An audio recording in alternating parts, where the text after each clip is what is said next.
Tudo bem, Ney? Sim, tudo ok. Então hoje nós vamos conversar sobre leis universais. É mais ou menos natural para todos nós, né, que somos adultos, que existe uma série de regras, uma série de requisitos da convivência na sociedade, da convivência em família, da convivência na nossa empresa. E a isso nós chamamos de leis, né? A única diferença dessa lei que a gente está acostumado a se referir é que nós vamos falar a partir de agora, as leis são as leis superiores, não são leis que podem ser manipuladas, manuseadas, deturpadas, são leis. Então eu tomei o cuidado de escrever sempre a palavra lei com letras maiúsculas. Se alguma na nossa apresentação estiver fora, é um erro meu, né? Porque nós estamos falando da lei maior, da lei que rege tudo, da lei que rege a todos, da lei que organiza tudo aquilo que é manifestado. Essa lei, né? Esse conjunto de lei, nós chamamos de leis naturais, porque elas existem por si só. Existem desde que o Eterno fez um plano, o plano arquetipal, que nós chamamos, né? Para que houvesse um universo, houvesse uma sequência de fatos.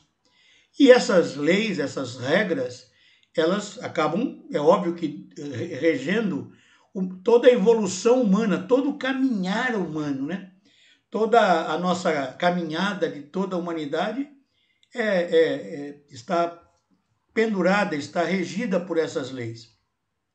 Então é importante para que a gente possa palmilhar o caminho iniciático, que a gente entenda isso, que as leis universais elas conseguem permitir que nós conheçamos a regra do jogo. Ninguém pode jogar um jogo, né? Se eu convidar vocês para jogar sueca, por exemplo, a primeira coisa que eu tenho que falar é como é que funciona o jogo.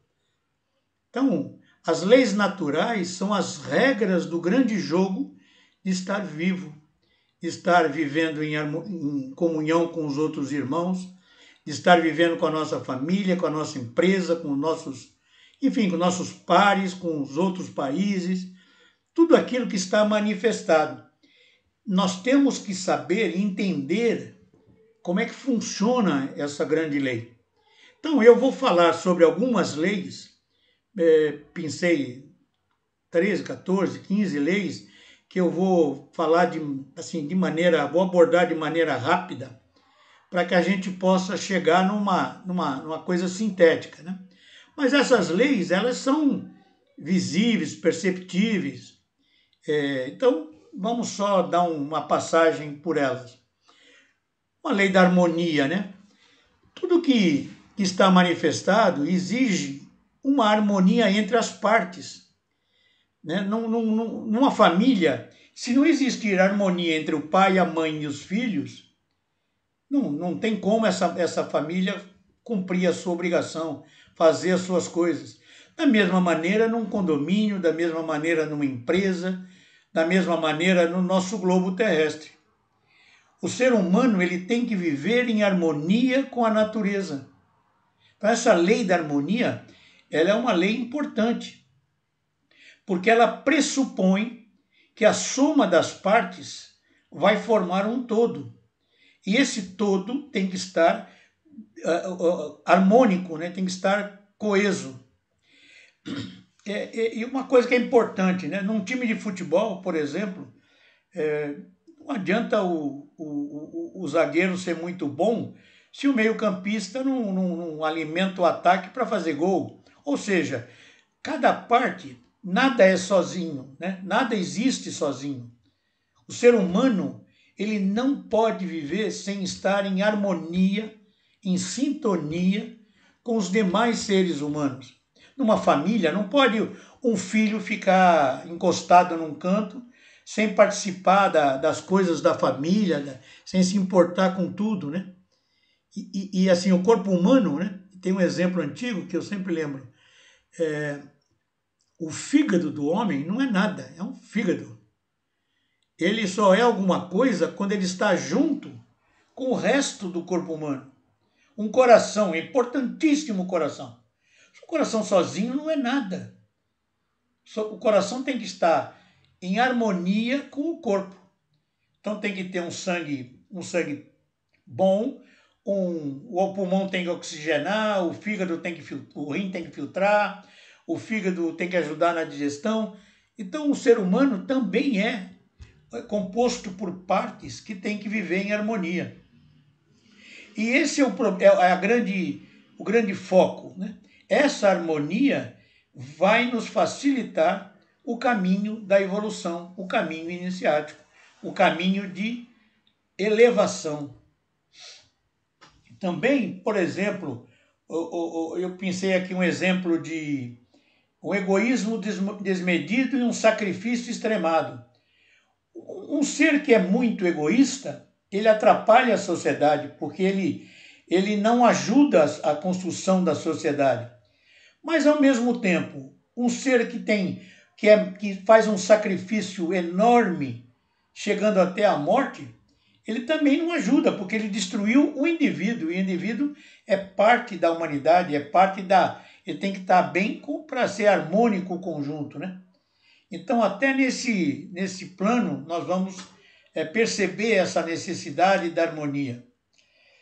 Vocês imaginaram um mundo onde só as árvores, as frutas, as comidas, os alimentos, estivessem só em planos elevados, né? A girafa não pode viver num campo de mato baixo, né? Ela come as árvores, ela come do alto. E aí o leão teria que, se só tivesse alimentos altos, ele teria que aprender a andar com perna de pau, né? Ele iria se adaptar. O ser humano tem uma grande vantagem, ele consegue se adaptar. E assim, porque os seres se adaptam ao meio para se proteger dele e para tirar o melhor proveito. Né? Se eu estou vivendo num campo onde tem água, tem peixe, eu vou me adaptar que a minha alimentação seja composta por peixes. Não adianta eu querer manter a minha alimentação composta por verdura, se eu estou numa região onde não cresce, o solo é muito pobre. Então, os seres se adaptam. Para quê? Para poder sobreviver, que é uma outra lei, e para aproveitar o que tem ao redor. Só que, quando você está se adaptando, o próprio terreno, a própria natureza, ela contribui e ela se adapta a você também. Né? Então, essa adaptação, ela está trabalhando com a primeira lei, está compactuando com a harmonia, está trabalhando para facilitar a harmonia entre o homem, ou o ser, e o meio ambiente. Isso é importante a gente perceber. As plantas, quando elas estão num terreno que tem muito sol, elas acabam se tornando mais verdes, né? Para se proteger e para captar melhor esse sol. O micróbio, até agora nós estamos falando em coronavírus, né?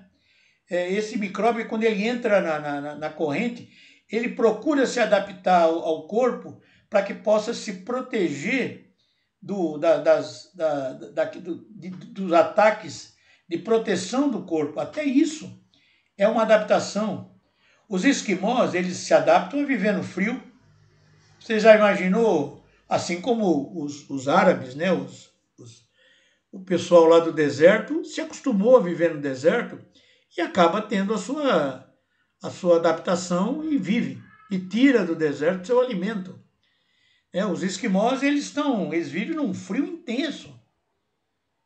Para Arthur, nós, tá dando uma né, travadinha. para nós que somos aqui de Santos... Arthur, tá falhando, o áudio está falhando, a imagem também. Então, plano B, vou sair daqui. Tá falhando bastante. Né? Um momento.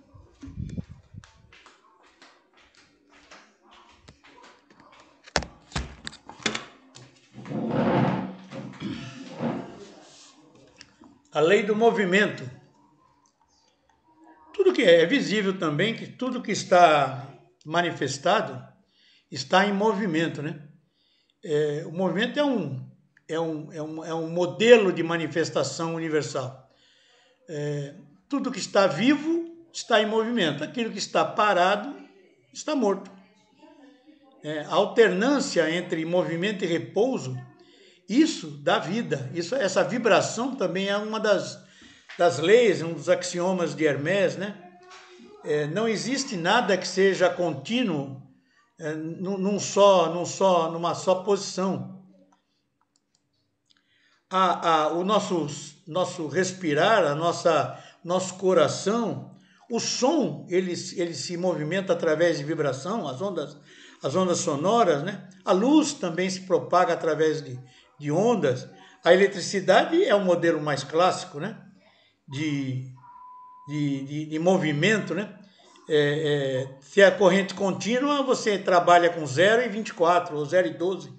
Se é corrente alternada, passa por picos e passa por 0, negativo e vai, é uma senoide ou uma cossenoide.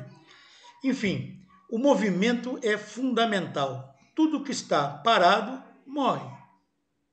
E isso é visível também, né? Outra lei também fácil de detectar é a lei do amor.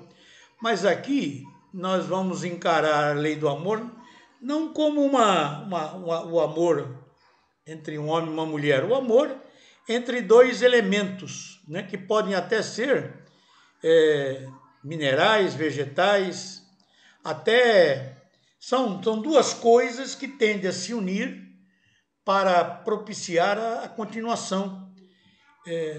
Esse amor é a tentativa de encontro com a própria divindade. É a própria unidade, é o retorno à unidade, né? Os astros, né? Quando você observar o universo, existe uma posição relativa entre os planetas, entre as constelações, enfim, de maneira que tudo está numa posição compactuada, numa posição agradável, aspas, para os planetas, né? Uma posição que ele não está muito próximo do Sol, nem muito longe do Sol. A Terra é onde você pode ter vida, porque se fosse mais perto de Mercúrio, por exemplo, fica difícil ter uma vida como a nossa. Então, essa relação entre os planetas, entre as constelações, é uma forma de amor, né? Os minerais, eles têm afinidades. Um determinado mineral tem mais condição de se juntar com outro. Um elemento da tabela periódica acaba sendo mais propício para uma fusão com outro elemento. Nos animais, nós estaríamos falando de instinto e atração sexual, né? Não é o amor por amor, mas se a gente for verificar, os animais têm, como eu mostrei nessa foto anterior aqui, né, o porquinho e o coelho, existe uma atração entre os animais, né, de maneira que existe uma afinidade entre eles, né? É óbvio que a lei do mais forte, nós vamos tocar mais para frente, acaba exigindo que eles acabem lutando, mas existe essa proximidade. No homem é o carinho, é a simpatia, é o altruísmo de trabalhar em prol do irmão, do amigo, da namorada, da esposa, enfim, dos filhos, né? E a gente tem que observar que o amor, ele acaba tentando jogar todo mundo de maneira junta, né, unida, para a unidade. Por isso dizemos que a humanidade só será feliz quando ela for uma unidade, ou quando ela voltar ao seio do Eterno. Uma lei importante também, a lei da evolução. Nós nascemos para evoluir, né? O ser humano, ele nasce de uma forma e invariavelmente não acaba na mesma forma. É óbvio, dirão alguns, não, mas tem gente que acaba pior, mas aí é uma falha no plano, né? Nós vamos até ver por quê, mas... Então, todo ser tem em si a força e a tendência para melhorar, para ser superior. É assim porque quando nós começamos a estudar no primário, no ginásio, no científico, no ensino médio, nas universidades, na vida, na profissão, você está sempre na família, no relacionamento com as pessoas, você está sempre pronto para evoluir ou buscando uma melhoria. Cunhou-se desde o início, na virada do século, o termo da melhoria contínua, né? As ISO 9000, a ISO 13.000, 14.000, 18.000, partia do pressuposto da melhoria contínua. Ou seja, era melhorar cada vez mais. Ou seja, nada estava encerrado. Não se podia parar a evolução. Parou, morreu. E a máxima evolução que nós podemos atingir é a matéria tornando-se energia, ou a matéria tornando espírito. Nós vamos encontrar isso nas próximas reuniões, mas a grande polaridade que nós vamos falar hoje entre a matéria e a energia, e o espírito, né? Ou seja, o que muda na matéria e no espírito, ou na energia? A vibração, a quantidade de movimento. No final é a mesma coisa, são faces da mesma moeda. Porém, uma vibra numa velocidade e a outra com muito mais velocidade. A lei da finalidade. Não tem nada na natureza, principalmente, nada que seja manifestado que não tenha um motivo. A evolução tem esse sentido de ter, no plano, né, estar com tudo que é necessário para você melhorar, né?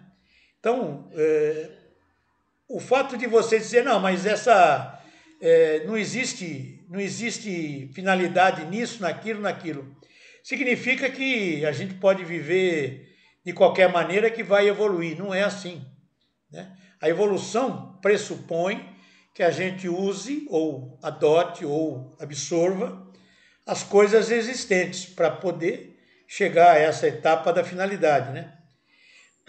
Então nós vamos sempre... Tudo... Eu não queria falar agora, mas, por exemplo, o cordão umbilical, enquanto a mulher está grávida, né, ele tem uma função. Depois, quando a criança nasce, que ela perde, o cordão umbilical não é mais necessário, você corta e joga fora. Ele morre. Ele não tem finalidade. Se está manifestado, tem que ter finalidade. Uma lei importantíssima, a lei dos ciclos, também é perceptível e a gente precisa só observar com atenção. Tudo que existe na natureza está representado num ciclo, né? Desde as civilizações, uma civilização ela nasce, cresce, atinge o seu apogeu, declina e morre, e acaba. Aconteceu isso com os mongóis, aconteceu isso com os romanos, aconteceu isso com os egípcios, com os gregos, vai acontecer com os Estados Unidos, né? E o Brasil, no entender da Sociedade Brasileira de Eubiose, está nesse segundo ponto aqui, no crescimento. Nós vamos atingir um apogeu em algum momento para que a gente possa assumir a posição real do Brasil. E depois vai declinar e vai acabar. O ser humano, ele nasce, cresce, fica adulto,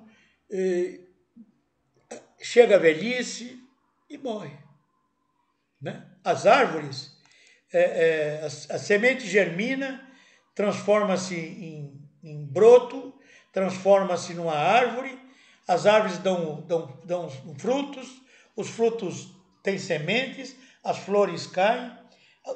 Quem que perpetua a árvore?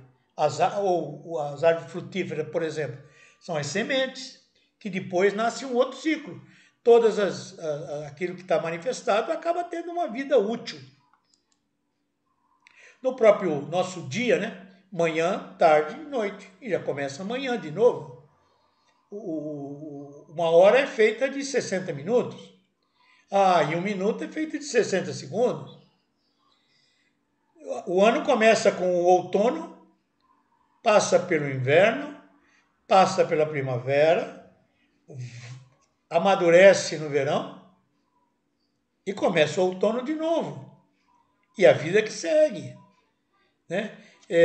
Há quem sempre diga assim, não tem como amanhã não nascer o sol. O sol vai nascer amanhã de manhã. Não tem como ele não nascer. Sabe, esse ciclo é perene enquanto o mundo está manifestado.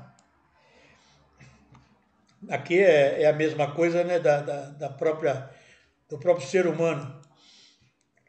A lei da hierarquia também é um pouco dolorida, mas é fato. Tudo e todos estão subordinados a alguém que é superior, né, em grau evolutivo ou em poder. Erroneamente, quem tem mais dinheiro, aí é uma distorção, né? É uma acomodação do homem tentando burlar a lei da hierarquia. O Ney falou a semana passada sobre religiões ou teosofias antigas, né? Na Índia, as castas, os kshatriyas eram aqueles que foram criados ou ensinados para comandar. Eles tinham que mandar em tudo porque eles tinham grau evolutivo. Né? Porém, infelizmente, não é assim. Na natureza, o nosso espírito tem que conduzir a minha matéria, o ser humano, para o caminho. Quando a matéria, ou seja, as minhas necessidades materiais, comandam, lá vem bobagem, lá vem porcaria. Se eu me aferrar muito à coisa material, é bobagem. A mente comanda o corpo. Né? Se o corpo começar a trabalhar sem a mente, eu vou cair em algum lugar ou vou me estatelar. Quando a gente brinca, né? ou quando faz aquelas brincadeiras erradas, sai correndo sem pensar, acaba tropeçando, caindo, quebra o braço, quebra a perna, quebra a cabeça, cai do trampolim da piscina, cai da cachoeira, enfim. Né? Esse ano, 2, 3 pessoas morreram tentando tirar selfie numa cachoeira. É sinal que não pensou no risco. O corpo tomou conta e fizemos. E aí morreu. Os animais mais inteligentes, mais preparados, o leão manda na floresta. Por quê? Porque ele é o mais forte e talvez o mais esperto. Né? E o homem, ele domina os animais porque é mais esperto, tem a mente, né? Os animais não têm mente, têm instinto. Então o ser humano é capaz de dominá-los. E também aos homens menos dotados, né? Por isso é que existem os tiranos, os ditadores, né? Que dominam aqueles que não têm a mente aberta que deixam o corpo obedecer e não a mente. Enfim, a hierarquia ou a hierarquização de modo natural, ela contribui para o progresso biológico, para o progresso da natureza. No ser humano, infelizmente, o ser humano, por ter o atributo da mente, ele acaba criando condições para deturpar, distorcer essa hierarquia. Por isso que nem sempre o melhor preparado ele assume o comando. Simplesmente quem assume o comando são os mais espertos. Isso, infelizmente, é uma deturpação, é distorcimento. Né? A lei da seleção, percebam, eu vou falar isso outras vezes, mas percebam que as leis elas acabam trabalhando sempre de maneira conjunta. A harmonia com a finalidade, com a hierarquia, com a seleção, todas elas acabam se entremeando. A seleção, quer dizer, o que é a lei de seleção? É a sobrevivência dos mais fortes, dos melhores, mais preparados. Isso na floresta é visível, né? O leão, ele come a corça, mas se a corça for esperta o bastante para conseguir dar um drible no leão, o leão vai ficar com fome. E ele acaba fazendo um outro artifício.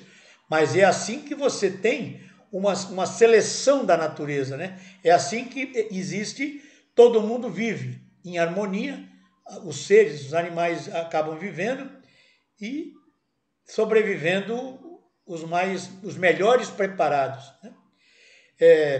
Às vezes, aqui eu coloquei a palavra tristemente, né? Mas as pandemias, epidemias, elas acabam de maneira, assim, olhando de uma maneira bem seca, né? Eles acabam contribuindo para isso, né? É uma forma de depuração. Infelizmente, é verdade. Não é desejável, mas é verdade. Não quero dizer com isso que a pandemia foi causada por alguém, mas uma epidemia, uma pandemia, ela acaba brotando por conjunções de fatos. E esses fatos acabam criando ou ajudando a lei da seleção, né?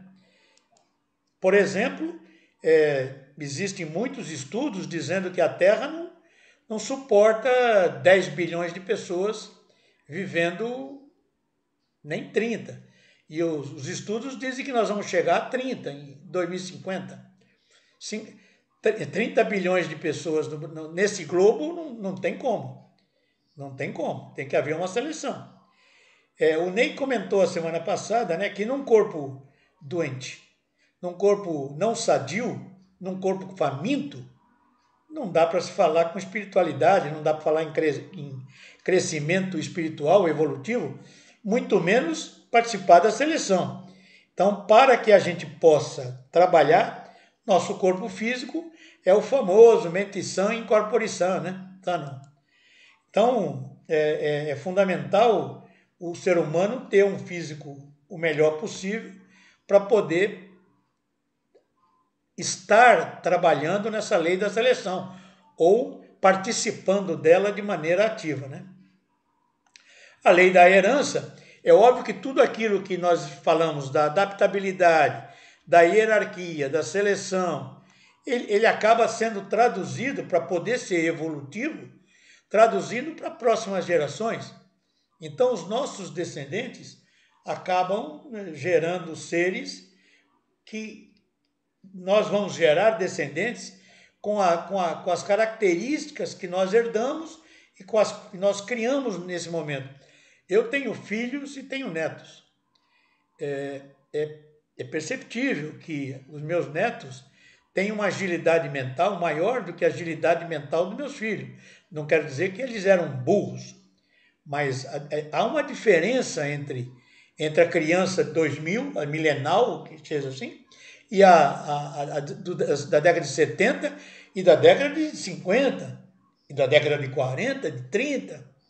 Então, isso é uma das garantias da evolução, né? E essa lei da hereditariedade trabalha acumulando aquilo que foi resolvido ou aprimorado com a seleção, com a harmonia, com a adaptabilidade. E esse avanço, né, ele é garantido por isso.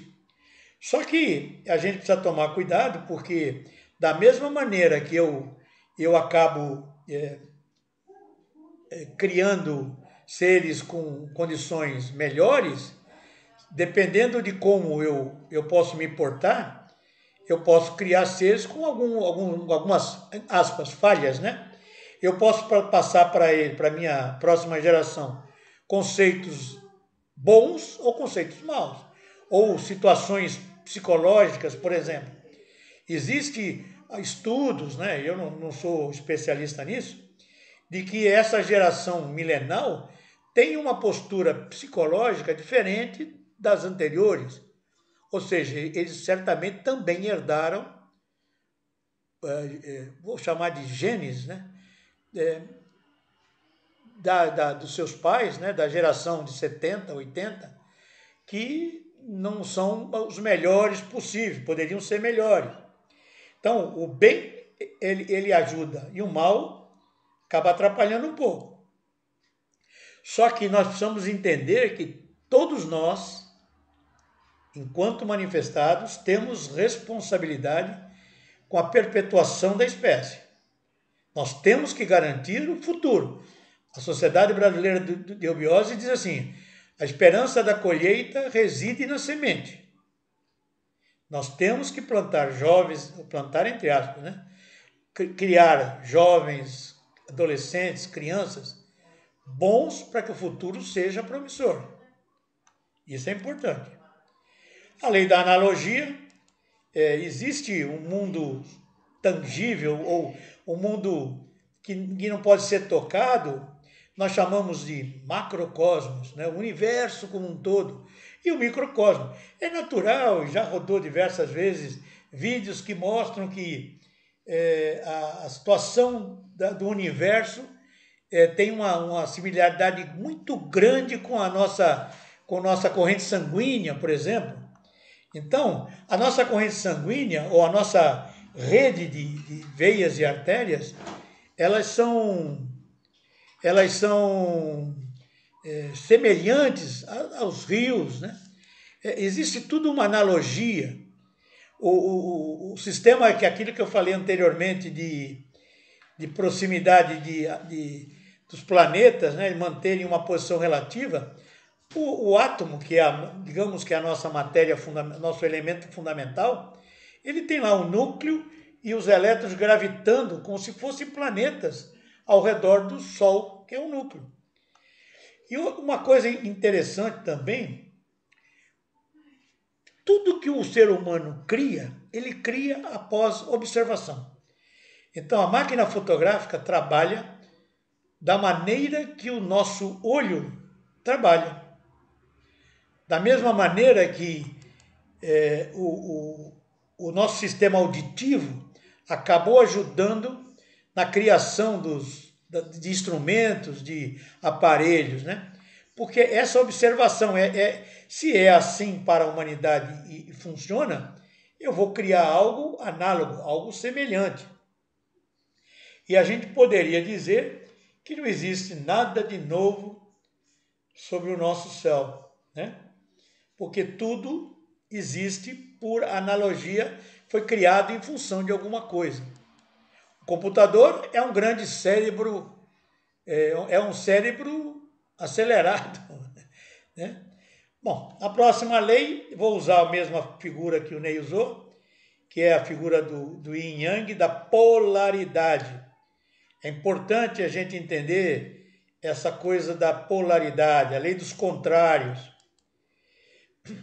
Só existe o sol, o escuro, porque existe o claro. Só existe o alto, porque existe o baixo. Eu sou gordo, porque existe alguém que é magro. Se não existisse um magro, eu não seria gordo. Se todos fossem iguais, né? Então, essa polaridade, esse contrário, e até assim, o mais difícil para a gente entender é esse, por exemplo, quanto maior a luz, uma lâmpada muito potente cria uma sombra muito negra. Ou seja, se houver algum ser de extrema luz na face da Terra, vai ter extrema sombra na face da Terra. É o caso do Jesus bíblico, quando ele estava. Jesus bíblico era o próprio Eterno na face da Terra. E se estava tanta luz na face da Terra, o outro lado, né, a oposição tem que existir. Todo mundo que é pai, ou quem não for, vai ter que se deparar com esse axioma, e você, quando cria seu filho, ele tem que conhecer o certo e o errado. Ele não pode conhecer só o certo, porque a hora que ele se deparar com o errado, ele não vai conhecer. E aí ele não tem como analisar isso. Então, um pai tem que dizer para o filho: você vai para o colégio, seja bom, não brigue com seus amigos, não pegue nada que não seja seu, respeite o professor. E se aí o menino vai, o moleque rouba a caneta e a borracha dele e ele fica sem poder estudar, ele não sabe o que fazer. Então você tem que dizer para o filho, você vai lá e divida tudo o que é seu. Agora, se alguém tentar pegar o que é seu, você tem que se defender. Essa é a polaridade. Ou seja, uma coisa que é difícil para a gente entender é que, por exemplo, Buda, Siddhartha Gautama. Siddhartha Gautama, ele estava dentro do palácio, ele não tinha nenhum amigo, nenhum conhecido velho, doente, feio, faminto. A primeira vez que ele deu um rolê pela cidade, que ele conheceu tudo aquilo, que na cidade estava cheio de pobres, cheio de gente doente, cheio de pessoas não tão bonitas, ele se chocou. E como é que ele cresceu, se tornou quem ele era? Através do conhecimento dos dois lados da moeda. Né? Quando ele conseguiu conhecer isso, ele partiu para pensar. E aí ele estabeleceu todas as teorias dele. Porque até então, ele vivia no bem bom. Ele estava parado lá no castelo, ele estava encastelado. Ele não ia ser quem ele foi, né? Graças ao conhecimento. Uma coisa que é difícil de falar, e eu só queria que vocês depois parassem, né? Pensassem sobre isso. Não pode acabar o mal. Sem o mal, o bem não existe. A Igreja Católica Apostólica Romana, ou a cristandade, para ela existia Deus, ou o bem. E ela tem esses conhecimentos todos, a igreja tem toda a sabedoria oriental. E aí, só Deus não tinha como. Tiveram que criar uma oposição a Deus. E criaram o diabo. Né? Nós, nos graus, a gente vai falar muito sobre essa polaridade.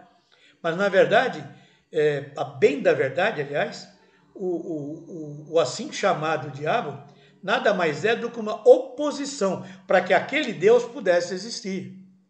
Então é importante a gente pensar que os opostos se complementam. Eles trabalham em prol de todas as leis anteriores, da harmonia. Por que está calor hoje, hein? Porque está frio em algum lugar. Vocês já perceberam que se você chegar para o esquimó e falar assim, nossa, aqui está 0 graus. Ele fala, nossa, que calor. 0 grau para mim está frio. Mas ele fala, para mim é calor. 0 grau o que é? É calor ou é frio? O 0 grau dele está comparado com menos 30. E o 0 grau nosso está comparado com mais 20. Então o frio e quente, e calor, vamos chamar, são a mesma coisa, só muda o grau. Percebe? E assim é também com o bem e o mal. Por que eu sou feio? Porque existe cara bonito. Senão eu não seria feio. Mas também ele só é bonito porque existe o feio. Então isso é um conceito, o professor Henrique disse diversas vezes, eu queria que todos entendessem a lei da polaridade. Com a lei da polaridade a gente pode compreender muita coisa. Outra lei importante, só voltar aqui, é óbvio que esse rapazinho aqui, quando ele empurrou o dominó, ele sabia o que ia acontecer. Ele sabia que os dominós iam cair e ele só esqueceu de sair debaixo do último. Ou seja, ele fez uma ação e teve uma reação em cima dele. E é assim que funciona. A lei da causa e do efeito. Todo ato ou fenômeno tem uma causa produtora, que também, pela lei da polaridade, produz um efeito. Eu tenho causa e efeito. É a mesma forma, muda o grau. Então é importante entender isso, né? A gente vai falar um pouco mais de causa e efeito mais para frente. Mas o universo existe porque Deus criou. Né? sorte ou azar, né? Essa coisa de também dizer a minha vida é desgraçada. Não é bem assim, né? A gente entender a lei do karma, a gente pode compreender, porque você pode sofrer um efeito não de uma coisa que você fez nessa encarnação, mas sim em outra. E é sua, de qualquer maneira, é da sua individualidade. Vamos abordar isso mais para frente. Ou seja, toda vez que você comete um ato, você não tem como se livrar da causa, do efeito. Isso é a definição clássica de causa e efeito ou karma, né? A partir do momento, diz o mestre Ney, né? A partir do momento que você abre os olhos pela manhã, você está gerando karma. Né? Você vai gerar karma por atos, palavras, pensamentos e omissões. Tudo tem um preço. Tudo. A lei da utilidade já foi abordada, similar da finalidade. Não tem nada inútil. Tudo que está manifestado tem. Se eu tenho, por exemplo, eu tenho como é que chama? Apêndice. Apêndice o ser humano tem, mas poderia viver sem. Aí com o tempo, muitas pessoas tiram o apêndice e para de funcionar, se atrofia, eu posso tirar. Se for um rim, alguma coisa, eu posso. Outros não. Os cadáveres, por exemplo, existe na cadeia trófica, né? Os cadáveres voltam para a natureza, os resíduos alimentares voltam para a natureza, entram na cadeia dos decompositores e assim por diante, né? Então, até mesmo aquilo que está morto acaba entrando na cadeia de produtividade, na cadeia de utilidade. A natureza é tão perfeita na utilidade que para as coisas que não podem falhar, ela trabalha com o excesso, né? Então, uma árvore frutífera, uma maçã, uma laranja, tem uma laranja que tem 10 caroços, 10 sementes. Podia ter uma só, o abacate tem uma. Né? Mas a laranja, como tem problema que pode não gerar tudo, ela já dá 10. Né? O homem, ele introduz o espermatozoide, tem milhares. Né? Então, por quê? Somente um vai chegar, os outros morrem pelo caminho. Então, para que seja garantido a sequência, né, a natureza dá uma forcinha para nós. Porque o fato de alguma coisa ser útil é que movimenta o processo. Né? E a última lei aqui, que a gente vai abordar bem sucinto, a lei da desigualdade. Né? Aquilo que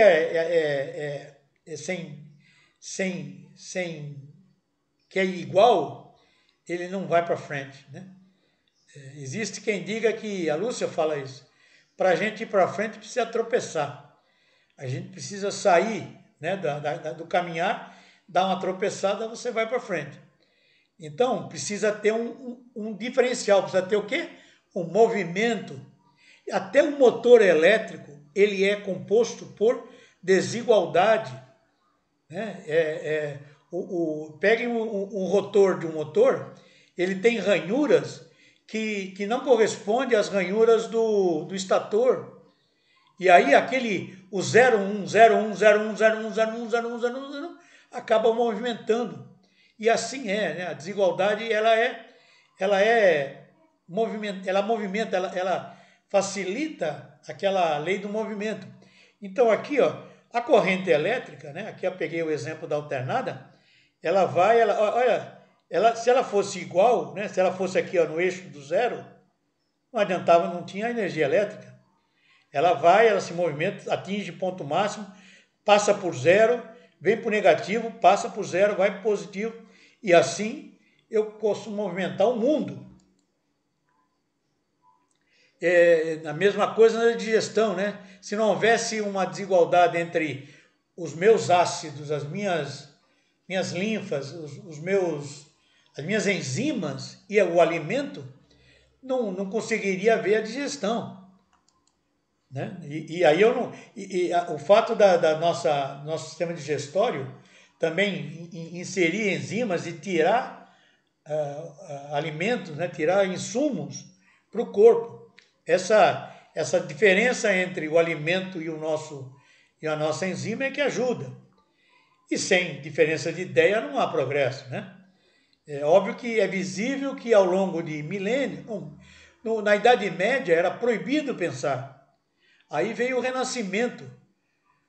Com o Renascimento houve um boom de progresso, esse crescimento intelectual acelerou o progresso material, o progresso, infelizmente, nem tanto espiritual, mas o iluminismo ajudou muito nisso, né? E agora a gente, com o poder dessa evolução material, eletrônica, principalmente, nós perdemos a espiritualidade, mas vamos conseguir retomá-la, mas através de discordância. Se todo mundo pensasse da mesma forma, nós não vamos para lugar nenhum. Nesse ponto, eu, longe de ser socialista, né? Mas eu li um comentário de um livro que diz o seguinte, que o socialismo científico, ele é utópico. E ele foi criado ou concebido para alavancar o capitalismo. Eu não lembro agora de cabeça o nome do autor. Mas, ou seja, essas explosões de ideia, que foram quando? Final do século XVIII, né? Início dos anos do século XX. Essa desigualdade de pensamentos acabou acelerando. E a gente sabe o seguinte, que quanto maior for a iniciativa e a vontade de cada ser, mais está em suas mãos ser o dono e senhor das trocas que dão origem às desigualdades excitantes. Excitantes aqui é no sentido de que movimento, né? De excitação. Não excitação de acelerar o coração, mas de criar algo novo. Então, a nossa iniciativa tem que ser nesse sentido, de criar um futuro. Bom, falei de 10, 15 leis, mas vocês podem elencar mais aqui, deixei aqui uns pontinhos Essas leis eu chamo de naturais ou universais, porque elas existem, independente do ser humano querer ou não, né? Elas são do eterno. Então, nós vamos tentar encontrar agora um grupo de leis que eu vou chamar de fundamentais. Essas 15 leis, elas se conectam, já abordei isso, interagem umas com as outras e acabam tendo assim uma proximidade grande. Na aula presencial a gente brinca e faz assim um bolão de linha lá, né? Quais são as 3 que você acha que são as mais importantes? Aí fulano fala, outro fala. De maneira geral, acertam uma, no máximo 2. Mas o padrão de manifestação do Eterno, isso o Ney vai conversar muito sério com vocês daqui a 2 reuniões, é trino. Acredite em mim por enquanto. Ele é trino, né? Então, essas 3 leis irão sintetizar eu posso pegar todas elas, como elas interagem, elas se comunicam, eu vou trabalhar. Como é que eu vou descobrir? Qual que é o objetivo que eu quero? Né? Quais são essas leis? Eu quero concluir o caminho da iniciação, eu tenho que chegar para tentar atingir a iluminação. Eu quero alcançar a espiritualidade. Né? Eu quero voltar aos seios eternos. Né? Já que os antigos dizem que da divindade viemos e a ela retornaremos, eu quero fazer essa viagem. Então, esse é o objetivo.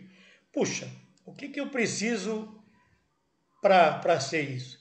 Bom, para que eu possa trilhar o caminho da iluminação, alcançar a espiritualidade, eu tenho que ser bom com as emoções, eu tenho que ter só virtudes, e tenho que ser inteligente, tenho que ser sábio.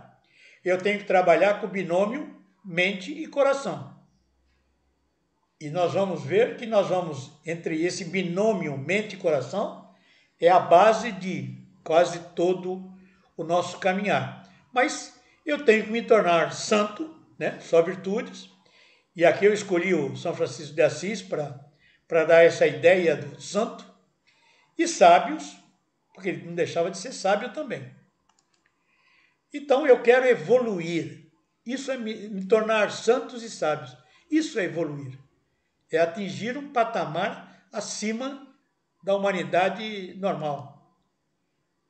Só que qual a dificuldade? Nós temos só 80 anos de vida. Como a gente começa com 30, 40, eu tenho 40 anos. Como não dá para estudar forte muito até os 80, eu tenho 30 anos. Em 30 anos, para me tornar santo e sábio, é difícil. É difícil. Então, é um problema, né? Mas nada que não possamos resolver. Então, a lei, sabedora que é das nossas dificuldades, ela falou, bom, vou ter que ajudar essa galera aí, porque senão não vai dar certo. Não vai, como o pessoal diz, né? Senão vai dar ruim. Vai dar ruim. Ela falou, bom, é o seguinte, se eu tenho que me tornar santo e sábio e é pouco tempo, ele tem que ter mais chances. Ele vai ter que ir e voltar diversas vezes até conseguir. Digamos que eu preciso de 500 anos, a cada 50 anos eu ando, um pouquinho, 10 encarnações pelo menos. Então, eu tenho que dar novas tentativas. Só que assim, não é só criar nova tentativa, tem que ter uma lei. Já que nós estamos falando o tempo todo de lei, temos que cuidar de uma forma de controlar isso, né? Então, as 3 leis fundamentais são a evolução, óbvio, falei tanto nisso, que evoluir é o que nos move, né? Ela é fundamental. Só que, para que eu possa fazê-la, ou cumpri-la, ou concluí-la, eu preciso de 2 pilares de apoio. Então, eu vou me apoiar nas leis dos ciclos, com um tópico particular, um caso particular, que é a reencarnação, e a lei da ação e do karma, a lei de ação e reação, no caso particular do karma, né, que é conhecido por nós como karma, como o caso particular, para que eu possa regular essa bagunça, para não virar, né, um tumulto. Então a evolução ela vai ser possível através dessa triangulação. Evolução é assim, a definição clássica. Tudo que está manifestado leva em si imanente, ou seja, potencialmente, a tendência e a força para converter-se, para transformar-se em algo superior. Ou seja, evoluir é o que nos resta, é o que nos move, é o que nos faz existir. E nós temos o potencial. Os mais sábios que são do interior dizem assim, Deus dá o frio conforme o cobertor. Ou seja, nós temos em nós a potencialidade de resolver nossos problemas. Eu tenho isso, né? Se eu tenho dificuldades, eu tenho capacidade para resolver. É a atração para a origem. Falei agora há pouco, deuses fomos e disso nos esquecemos, da divindade viemos e a ela retornaremos. O professor Henrique diz que o grande objetivo evolutivo, ou seja, a evolução, significa transformar vida e energia em vida consciência. Ou seja, a vida energia, ela vai ganhar experiência para ter consciência. Ou seja, retornar à casa do Pai com méritos. HPB diz assim, a evolução não tem começo plausível, nem fim imaginável. Ou seja, evolução é tudo, é sempre, é eternidade. Uma coisa que nós não podemos confundir, né? Tem muita gente que diz assim, fulano é evoluído. Não, fulano é evoluído. Uma coisa é ter evolução científica ou filosófica, outra coisa é ter evolução espiritual, né? Eu diria que aquele que tem evolução espiritual tem muito mais chance de ser evoluído cientificamente. E aquele que é evoluído cientificamente, por exemplo, né, de maneira quase corriqueira, os cientistas, eles já têm dificuldade para entender Deus. Então, espiritualidade para eles não é relevante. Mas às vezes tem um ser que fala bonito, que faz umas palestrinhas boas, umas lives interessantes. O cara é evoluído. Precisa ver o que ele é, né? Ele é evoluído filosoficamente ou cientificamente, sabe falar bonito, mas não tem conteúdo na sua fala, né? Não tem peso, não faz nada. É motor sem chaveta, como dizem os pessoal do campo. Um fato importante para nós, a evolução não tem retorno. Se você atingir um determinado handicap, na próxima encarnação você vai voltar, você vai passar por um tempo de reeducação, mas você vai voltar naquele patamar. Nós podemos querer esconder a nossa evolução nessa vida. Não, chega, não quero mais nada, agora já, para mim tá bom. É mentira, você mente para você mesmo. A evolução não tem retorno. Ela vai estar daqui, se eu me afastar, na próxima, a minha individualidade adquiriu aquela condição. Bom, vamos ver o que nos dá suporte para evoluir, né? Aqui eu peguei só as fases da Lua, né? Que é um ciclo. O ciclo é visível. Então aqui, minutos, dias, meses, estações do ano, maré alta, maré baixa, pré-amar, menstruação da mulher, fases da vida do homem, adulto, criança, puberdade, jovem, a fase adulta, velhinho, plantações, né? Tem a época do plantio, a época da colheita, migrações dos pássaros, migração no inverno, eu vou para aquele lugar, no verão ele volta. O biorritmo, que eu nem lembro direito o que é, mas tem 3 fatores que são alternativos, né? As civilizações nasce, cresce, atinge o apogeu, declina e morre. Quem que não percebe que os Estados Unidos está na descendente depois de 2001? Não tem jeito, é só lambança. Ainda tem um apogeu técnico tão grande que está demorando, já está com 20, 30, 40 anos para derrubar. Mas é visível essa queda. O Império Romano aconteceu com isso, né? O Império Romano perdeu para os bárbaros, assim chamados bárbaros. Os mongóis vieram e deram uma surra neles, com toda a cultura bélica que tinham os romanos. Os equinócios, né? Equinócio da primavera, equinócio do outono, do verão, solstício, as iugas, que são as grandes eras, tudo está ligado. As tradições dizem assim, que o ser, nós, né, é o Hansa, o caminhante, o eu peregrino, que caminha continuamente pela infinita roda de Brahma, ou do universo. É a ave de Hansa. Aqui é uma alegoria, né, dessa ave de Hansa, que estaria botando ovos. Cada ovo é um sistema planetário, enfim, existe toda uma tradição simbólica na ave de Hansa. Não é assunto para agora. Mas as leis do ciclo, nós vamos pensar o caso particular da reencarnação, né? Eu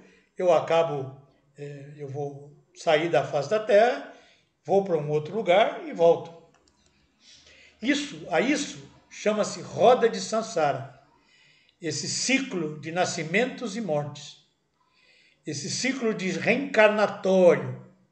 As tradições dizem que o ser humano tem 777 chances para poder atingir a iluminação. Pode ser, é óbvio que tem alguns, muitos, não sei, que possam atingir antes. Mas os piorzinhos terão 700 até 777 chances. Uma coisa que também vai depender muito da conversa do Ney na aula, o espírito não evolui. Quem evolui é a alma. Essa é uma diferenciação enorme que a eubiose tem. Então, o espírito, que é aquilo que teoricamente, que nos move, né, que nos impulsiona através de um ser vivo, ele não evolui. Agora, a nossa alma, que está ligada a santos e sábios, está ligado à mente e coração, a mente e emoção, isso tem que evoluir para que a gente possa dar continuidade na roda de Sansara. E a vida, né, no sistema reencarnatório, nada mais é do que corrigir erros e tentar melhorar com virtudes. O catolicismo, a cristandade, ela, digamos assim, ela omite esse conhecimento reencarnatório, né, por uma facilidade, mas existem algumas citações na Bíblia que dizem que há um retorno do Eli, né, do profeta Eli. Enfim, existe, mas para eles, de maneira geral, os ocidentais, bem assim, os cristãos, né? Mas os orientais, os gregos, os romanos, os nórdicos, todos eles acreditam nessa reencarnação, que é a única condição de eu conseguir atingir a evolução.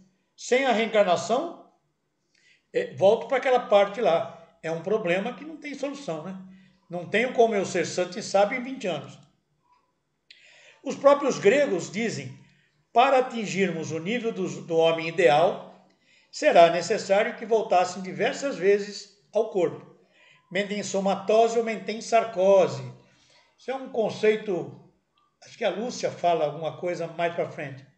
Mas essa visão reencarnacionista dos gregos, né, dos egípcios que punham a moeda para enfrentar o barqueiro, né, os faraós enterravam, iam para a pirâmide com ouro, com incenso, com perfume, para poder pagar a sua travessia, para que possa reencarnar, né? Então, a reencarnação não tem como ser diferente disso. Mas aí nós temos algumas regras, né? Então, ao reencarnar, a gente resgata aquele átomo com os tópicos da reencarnação anterior. Então, eu tenho uma analogia que eu gosto de ver. Aqui é a árvore da vida, aqui na Terra eu estou manifestado e eu acabei de morrer, né? Fui enterrado, meus veículos estão trilhando o caminho para retornar ao Pai, e eles estão subindo, vamos imaginar essa figura, e eles chegam na árvore da vida e deixam aquilo de positivo que eu fiz e o de negativo eu fiz. Então essas duas sacolinhas são minhas, são as minhas sacolinhas, estão impressas no meu átomo primordial, na minha centelha cris. Mas como elas são do mundo físico, vamos deixá-las aqui. E aí o ser, ele vai embora, vai cumprir as etapas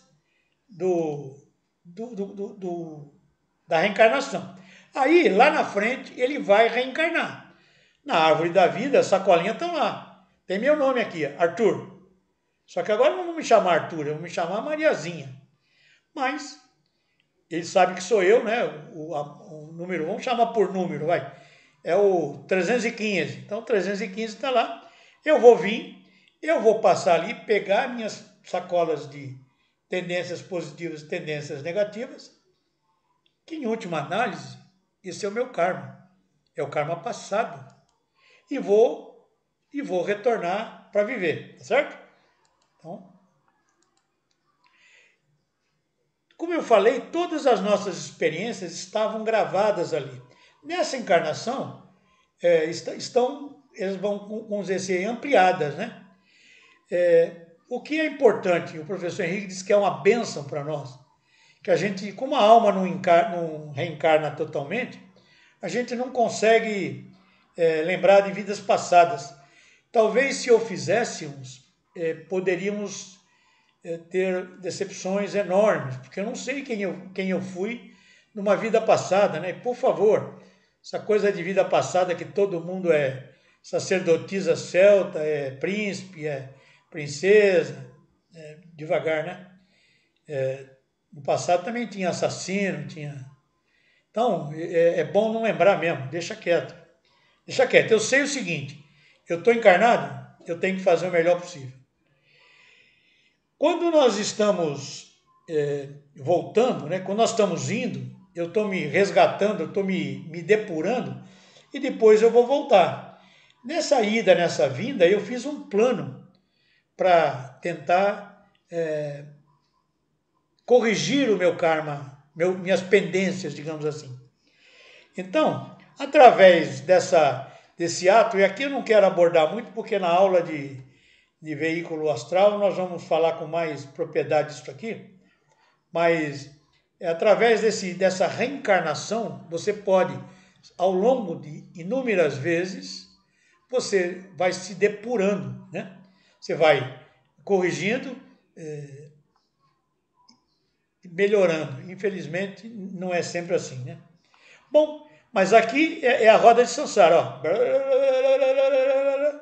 Vai até lá, nasce, cresce, morre, não sei o que, tarará, tarará. Então, aqui vamos usar um gráfico de alternância. Aqui, as tradições chamam isso de pralaya. Tudo que está acima do eixo é descanso, é o próprio seio do Eterno. Quem está embaixo é o Manvantara, é a atividade, é o mundo manifestado, é onde nós estamos agora. Então, cada passagem aqui, ó, imagine que aqui, ó, eu estou no seio do Eterno, eu vou me encarnar, eu vou nascer, eu vou morrer, né? Então nós teremos morte, nascimento, morte, nascimento, morte, nascimento. Então, a cada passagem eu tenho aqui, ó, eu morri, fui para o descanso, faço um plano para a próxima vida, nasço, executo o plano, nem sempre está certo, porque tenho livre-arbítrio, e morro, faço outro plano, e assim 700 poucas vezes, ok? Esta sequência aqui, ó, de mortes e nascimentos, isso é vida. Vida é uma sucessão de nascimentos e mortes. Vida não é o contrário da morte. O contrário de morrer é nascer. Viver. O que eu quero dizer com isso? Que aqui, durante o Pralaya, faz parte da nossa vida. A nossa vida é composta de ora em atividade, ora em descanso no seio do Eterno. Ora em atividade, ora. É óbvio que isso aqui pode ser mais rápido, menos rápido. Vamos ver a qualquer momento do curso. Mas, basicamente, é isto. Isto é a roda de Sansara. Uma sucessão de nascimentos e mortes. Isto é vida. Então, quando uma pessoa morre, né, a gente tem que sempre entender que ela está dando sequência na sua vida. Ela não está interrompendo, né? No conhecimento nas religiões católicas, ou cristãs, melhor dizendo, você vai ficar esperando o dia do juízo final e tal. Isso é uma outra visão, né? Não faz muito sentido dentro da necessidade de evoluir, mas... Então, isto é o entendimento teosófico.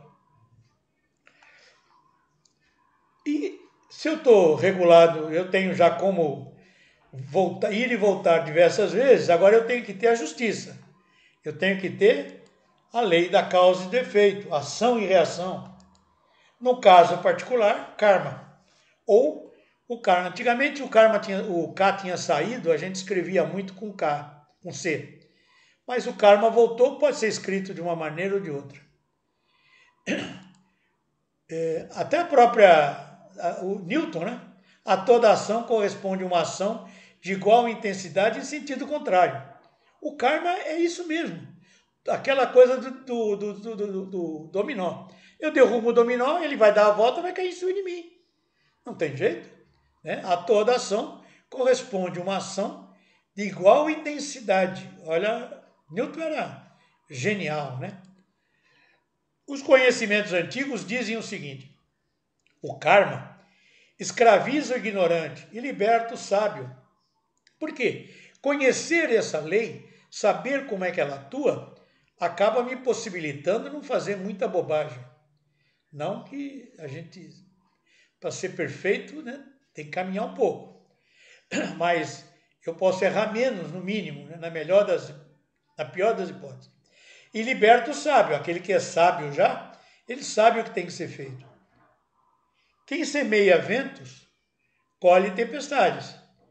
A toda ação corresponde uma reação. Quanto mais pesado fizerdes o mundo, mais pesará sobre ti. Perfeito? A toda ação corresponde uma reação. Então, repetindo, karma é uma consequência de atos, palavras, pensamentos e omissões. Não é só fazer uma maldade, dar um soco numa pessoa, ou empurrar uma pessoa para cair, enfim, isso qualquer bobagem. Eu não só xingar, mas eu pensar, né, querer o mal de uma pessoa, eu estou criando um karma para mim. Talvez aí você vai dizer para mim, mas eu estou pensando mal, mas não estou tomando nenhuma ação. Você está prejudicando você mesmo. Por isso que a gente diz sempre, não guarde raiva. Na raiva, o único prejudicado é você. O outro nem sabe que você está com raiva. Só quem sente raiva é você. Então não adianta. Então é importante, pelo menos, né? Eu entendo que também é difícil, às vezes, uma reação assim, né, de impulso, mas você está gerando, vai pagar aquilo. E omissões, né? O fato de eu não ajudar uma pessoa que está precisando de ajuda, ela vai continuar com o problema, né? Tá bom, eu não piorei o problema dela, você piorou o seu. Você podia ter ajudado, não ajudou. As tradições ensinam sobre os lípicas, né? Lípica seria uma espécie de escrevente universal que no final daquela, quando eu falei que a gente volta lá no Pralaya, a gente faz um estudo da vida anterior e projeta a vida futura. Os lípicas estão conosco. Eles, por serem escreventes, eles registraram tudo aquilo que você fez, falou, pensou e deixou de fazer. E eles vão fazer com o seu aspecto superior, não com o seu... Porque assim, eu vou morrer, eu vou falar, não, eu fiz tudo certinho. Tem um bocado de gente que você conhece que fala assim, eu estou fazendo o melhor, melhor do que eu não tem ninguém. E está fazendo um monte de bobagem, um monte de asneira. Mas a pessoa está achando que está, né? Mas quando ela chegar no Devakan, o Lípica vai falar, filho, desculpa, mas não, isso aqui foi bobagem. Isso aqui você tem que pagar um preço. Enfim, não adianta. Ou seja, karma significa ação. Karma é movimento, é atividade. Karma é tudo aquilo que movimenta. Vamos voltar naquelas leis. Para nós ocidentais, a palavra karma nos leva a entender alguma coisa ruim. Nossa, esse é meu karma. Meu Deus do céu. Oh, meu Deus, acho que é meu karma. Nossa, tem que aturar esse cara é o fim do mundo. Mas karma não é bom nem mal, karma é justo. Karma é o que a lei reservou diante dos seus passos. Por isso que eu falei agora há pouco, né? Se eu estou com algum problema hoje e isso é kármico, não por o que eu fiz hoje, mas por o que eu fiz no passado, eu vou ter que resgatar aquilo. Não é que Deus não é bom. Eu que não fui bom, fiz alguma bobagem. Então, karma é algo positivo. É lei, aliás. Não é nem positivo, nem ruim. É justo. Karma não é ruim, né? Isso é importante. Isso é importante. Por exemplo, o karma vou falar assim de maneira mais fácil, mas, por exemplo, um negócio material. O karma do Neymar é bom. O karma desses jogadores de futebol que estão ganhando uma fortuna, fisicamente observando, né? Fisicamente. É bom. O karma do Steve Jobs, do Bill Gates, que tiveram uma ação em dado momento na vida, numa garagem, e conseguiram amealhar uma fortuna de $1 trilhão, é um karma positivo. Ué, agora, o que ele fez com essa fortuna é capaz de gerar um karma negativo enorme. O Bill Gates, rapidinho, arrumou um jeito de ajudar a humanidade. O Steve Jobs também. Aí tem outros atletas, principalmente atleta, não está nem aí. O jogador da NBA, todos eles ajudam, ganham fortuna, mas ajudam a sociedade, ajudam os jovens, estimulam. Né? O LeBron James montou um colégio na cidade dele e paga todas as despesas do colégio. Enfim, estão fazendo alguma coisa com aquilo, o karma positivo que te deram. Senão, você vai gerar um karma negativo. Por isso é que a gente já falou diversas vezes, o karma não trabalha com valor, trabalha com intensidade. Né? Por isso que a lei do Newton diz, de igual intensidade, porém de sentido contrário. Se não, né, assim, é a pergunta que é mais prática. Se a gente mata alguém agora, na outra vida eu vou morrer? Não teria graça, né? Porque morrer todos vamos. Então não tem graça. Na outra vida eu tenho que arrumar um jeito de resgatar toda essa morte que eu causei, que tem um peso enorme. Um peso enorme. Talvez eu volte e seja um médico. E vou salvar trocentas vidas, vou trabalhar de graça, enfim, vou criar um aparelho que possa ajudar a fazer ajudar alguma deficiente, alguma coisa, né?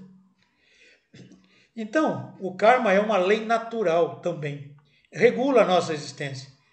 Então não é recompensa ou punição, é uma lei. Nós temos que, pode ser punitiva se eu fiz alguma coisa errada. E o karma é um conceito também que é importante. O que é certo? Aquilo que é a favor da evolução. E o que é errado? Aquilo que é contra a evolução. Isso é complicado para entender o conceito.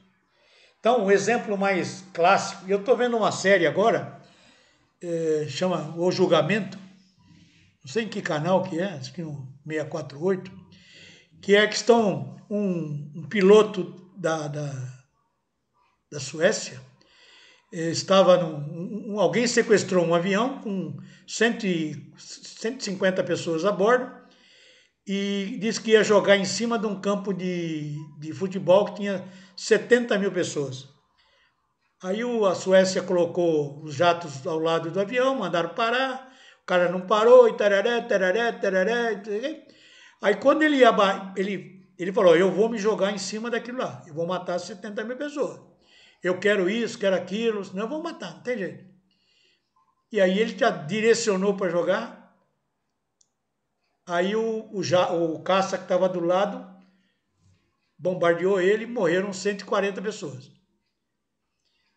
Aí a série, né, são 2 ou 3 séries só, é o seguinte, ele tem que ser punido por assassinato de 150 pessoas ou tem que ser premiado por ter salvo 70 mil? Né? Essa é o cerne do problema. Então, se eu estou num avião que tem um cara que fala assim, eu vou jogar uma bomba na cidade de Santos, e vai matar 500 mil pessoas, e eu mato esse maluco, eu vou pagar. Eu matei uma pessoa e eu tenho que pagar. Eu tenho que pagar. Mas o peso é diferente, né? O peso, ele significa menos do que se eu chegar na rua e matar uma pessoa. Porque tem aí tem o peso do certo e do errado. Então é complicado. Eu não entendo, ou seja, não adianta perguntar para mim. O que é certo e errado, a cada momento a gente vai ter que decidir. Sempre sabendo que qualquer atitude tem um peso, tem um preço. A pergunta que pode surgir, né? O que é karma, destino e livre-arbítrio? Destino é aquilo que foi programado pela nossa consciência superior para essa vida. Isso é aquilo que eu tenho que fazer.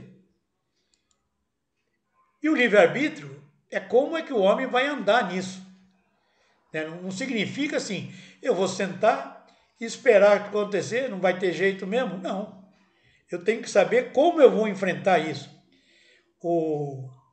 Eu lembro sempre do poema do Fernando Pessoa, não sei se é poema ou é um texto, que ele diz: pedras no caminho, tenho muitas, vou guardá-las e construir um castelo. Agora, eu posso pegar a pedra no meu caminho, sentar e ficar chorando. A pedra não vai sair de lá com o meu choro. Eu posso contornar a pedra, eu sou esperto, eu vou contornar a pedra, se lá na frente ela volta, não tem problema. Ela é sua, você vai ter que resolver com ela. Você vai ter que quebrar essa pedra. Tem jeito. Então, não adianta.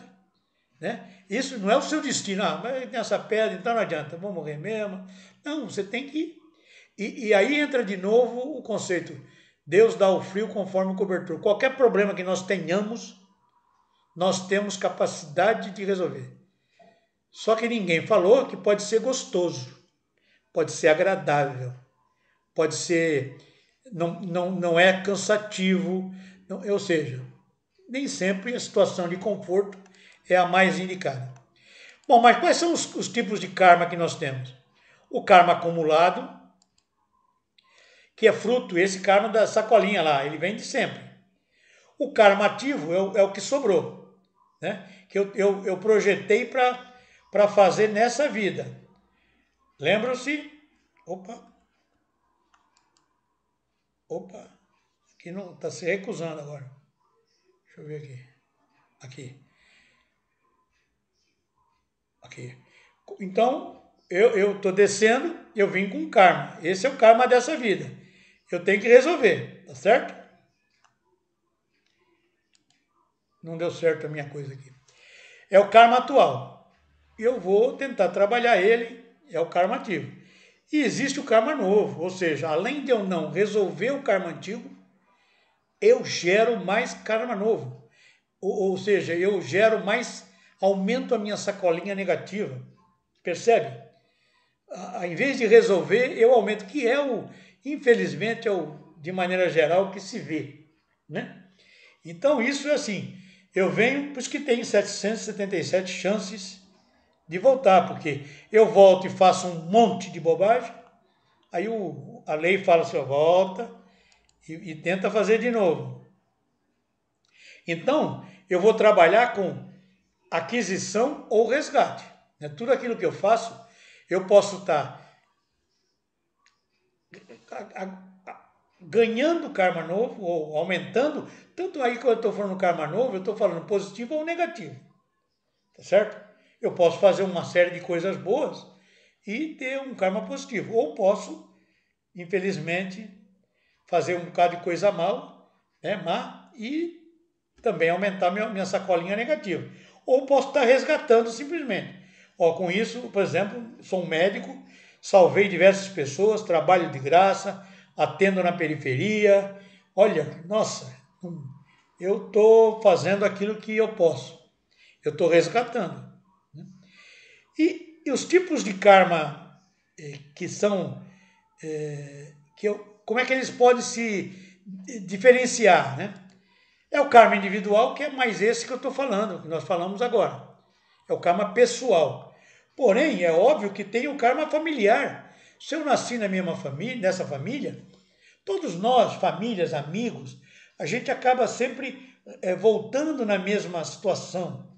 Uma vez eu sou pai, outra vez sou filho, outra vez eu sou um amigo, outra vez sou tio, sou sobrinho, mas acabam se encontrando porque os meandros são próximos, né?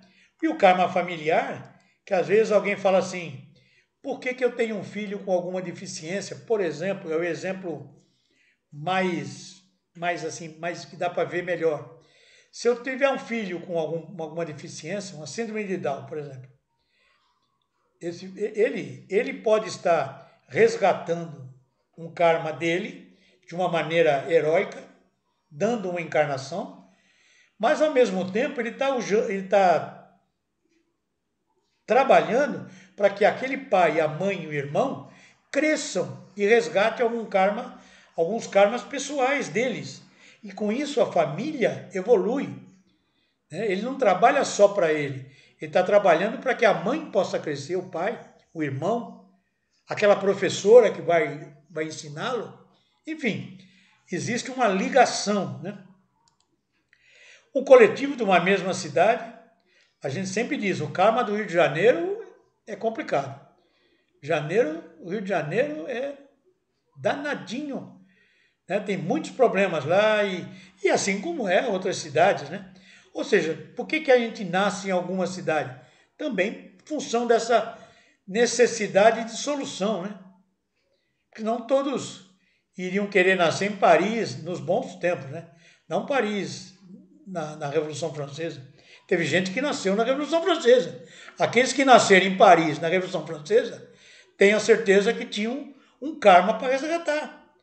Né? Quem nasceu em Hiroshima e Nagasaki na década de 20, 30, 40, que tomaram 2 bombas no coco, tem que resgatar alguma coisa, é óbvio. Né? E o karma regional, né? Por que o Nordeste é tão seco, é tão dura a vida daquele nordestino?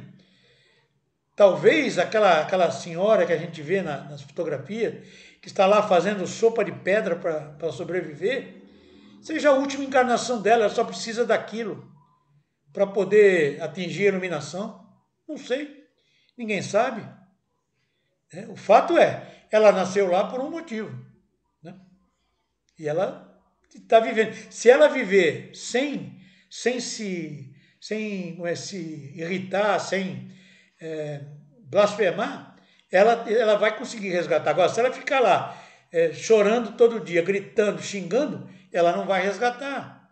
Ela tem que entender. E o nordestino, que nem diz o nordestino, é antes de tudo um forte. Porque ele vive no agreste e sobrevive e ainda consegue mandar os filhos para fora e vive lá. É um karma regional. Ou por que alguém nasceu judeu? Ou nasceu asiático? Ou nasceu indígena? Ou nasceu nórdico? Sei lá. Alguma coisa tem. É o karma racial. Né? Os afro-americanos, né? Os afro-brasileiros, esse povo tem uma dificuldade imensa para viver, ué. E ninguém ajuda, é uma dificuldade. Agora é que está mais ou menos começando a melhorar, mesmo assim é ruim demais. Mas por que eles nasceram dessa forma? Talvez tenha alguma coisa para resgatar, pode ser também último resgate, não sei. Mas eles lutam. Repara que a bravura da raça negra, né, é o seguinte, é lutar para ganhar seu espaço. Essa coragem de enfrentar é muito importante no quesito resgatar o karma. Né? Não fica chorando pelos cantos, não. Vai enfrentar, vai viver, ué. E o karma mundial, né? Por que nós nascemos na virada do milênio, ou próximo a virar o milênio? Nós viramos, igual nós, né? A nossa situação tem 2 só. Quem virou do primeiro para o segundo milênio e nós, a nossa geração. Né? Nós terminamos um século, terminamos um milênio. Por que nós estamos agora no começo desse boom eletrônico, desse boom da informática e toma uma pandemia pela proa? Tudo isso é para que a gente, como humanidade, aprenda. O que me parece é que não aprendemos muita coisa, não. Tá certo? Nós não aprendemos. E ainda, por exemplo, se começarmos a fazer mau uso da tecnologia, do avanço, pior fica. Né? Nós temos que fazer bom uso disso digamos assim, que o Akasha permite que os seres especiais da face da Terra acessem. Dizem, né? Em momentos críticos do caminhar da mônada, quando a humanidade se desvia da meta a ser alcançada ou do caminho evolutivo, é quando aparecem os avatares. O avatar da Era de Aquários tinha que se manifestar em 2005, o início desse milênio. Talvez quando a gente fala 2005 também, né? Quando a gente fala em lei superior, o número é relativo, porque Estão falando do número do homem, né? Mas por isso que os avataras vêm, né? Face da Terra. Nós vamos, mais no final do curso, falar sobre os avatares. Mas o importante, a evolução tem que ser sempre progressiva. Não pode nunca voltar para trás. E ela não volta sozinha. Você pode voltar, achar que voltou, ou ter atitudes retrógradas, mas ela não volta. A hora que a gente faz esse retorno, significa que perdemos uma encarnação, jogamos fora. Isso vai gerar um karma muito maior do que aquele que nós já temos. Na hora que eu vou falar uma coisa aqui que pode, às vezes a gente não sabe, mas, por exemplo, um suicídio gera um karma, porque eu estou lesando um plano feito, né? Então é algo complicado. Nada que seja, que vai ser resolvido, mas com peso maior, né? A lei, é assim, entendamos que a lei é justa e perfeita, ou seja, todos nós, toda a humanidade nasceu para evoluir. Se ainda não chegou lá, é porque tem caminho a ser percorrido. E vai ter reencarnações, a lei garante a você X encarnações ou reencarnações para atingir esse patamar. E o nosso crescimento ele não pode ser só material, né? Nós não podemos crescer, entender que o que é bom para mim é eu ter um carro novo, uma lancha, uma casa na montanha, viajar para a Europa, para a Malásia, para não sei o que, todo ano. Isso é bobagem. É bom, mas o significativo é se eu crescer emocionalmente, mentalmente e espiritualmente. Isso faz sentido. Isso trabalha a favor da roda de Sansara, trabalha a favor da lei da evolução, que é o que nos deve impulsionar. E essas três leis, de maneira harmônica, ou seja, a evolução sendo perseguida, as reencarnações sendo vividas de acordo com a ideia principal de fazer o certo, né? Eu só vou, uma coisa que eu acabei deixando. Sabe quem está no caminho da iniciação? Qual é o livre-arbítrio? O livre-arbítrio não existe. O livre-arbítrio nosso é fazer tudo certo. Porque a quem muito é dado, muito será cobrado. Se eu sei como é que é o caminho da iniciação e eu sei o que é certo, eu tenho que fazer o certo. Ou seja, ao ignorante, pesa menos, karmicamente, ele cometeu um erro. Ao iniciado, pesa muito mais o mesmo erro. Então, o que eu tenho que fazer? Não sei qual que é o plano da minha vida agora, não sei. E a mim interessa. Interessa que eu tenho que fazer o melhor possível. Eu tenho que ter bons sentimentos, tenho que explorar as virtudes, tenho que tentar zerar meus pecados capitais, vamos dizer assim. Eu tenho que equilibrá-los, né? Porque o mal tem que existir. Se eu subir com os pecados capitais, as virtudes também somem. Eu tenho que equilibrá-los, conhecer e deixar ele lá de lado. Bom, antes de encerrar, eu queria comentar com vocês. Tem 2 filmes que eu acho fenomenais para entender essa coisa de karma, essa coisa de evolução, essa coisa de reencarnação. Um deles é esse filme, deve ter uns 10 anos quase, A Viagem, né, que trabalha o Tom Hanks e outros atores de primeira ponta, a Halle Berry, a Susan Sarandon, o Grant, enfim, esse filme, A Viagem.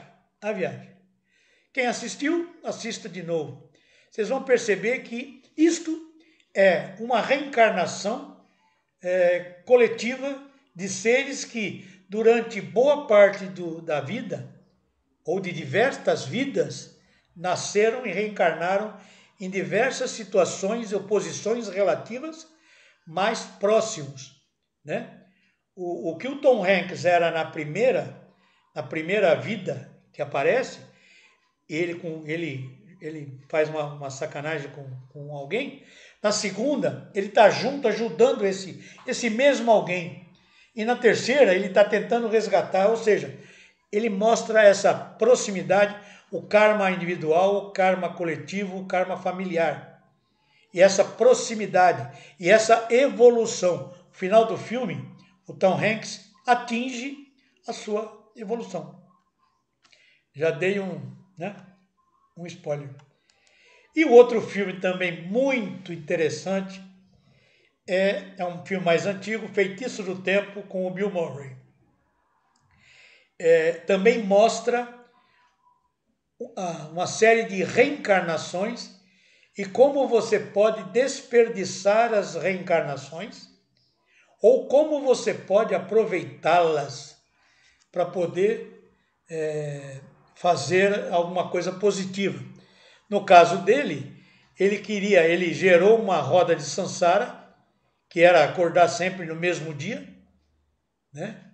E ele queria sair da roda de samsara, ou seja, ele queria atingir a iluminação. Eu vou sair da roda de samsara quando eu atingir a iluminação. Então, ele queria isso. Então, assistam. O Feitiço do Tempo. Muito interessante.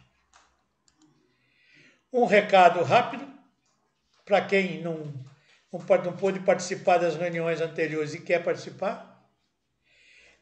Pode assistir essa e as outras duas no canal Iniciação em Santos, do YouTube. E até a próxima reunião podemos dar início ao curso. Nas outras já fica mais difícil, porque a Lúcia vai conversar com vocês sobre a yoga do grau. Então, aí já não é uma coisa que a gente possa ficar colocando na internet. E o curso vai até fevereiro, só dando um remember. E qualquer problema, lanzonemoreno60@gmail, 991236234. Eu vou mandar esse material para vocês, então vocês terão esses dois endereços. Voltando. Alô? Sim. Então, é importante essa visão das leis, né? É importante entender esse conceito das leis naturais, que elas existem, e nós temos que trabalhar nas 3 leis fundamentais, né? Isso é bem produtivo para o nosso caminhar. Alguém quiser fazer uma pergunta, um comentário, uma crítica? Só elogios. Parabéns, ótima aula. Muito obrigada. Obrigado, eu que agradeço. Eu agradeço sempre a presença de vocês. E é importante esse contato com a iniciação, porque assim, o conhecimento teosófico vai abrir muitas coisas, vocês que estão... Porque quem veio para cá é buscador, né? É buscador. Então, são coisas que estão lá dentro de vocês, por que será que é isso? Aquelas coisas que inquietam. E ao longo das reuniões você vai dizer, isso eu já também fazia, eu entendo assim. Então, o caminhar evolutivo é uma bênção, é um facilitador monstruoso. Monstruoso. Mais algum comentário? Alguma coisa que eu não consegui me explicar direito?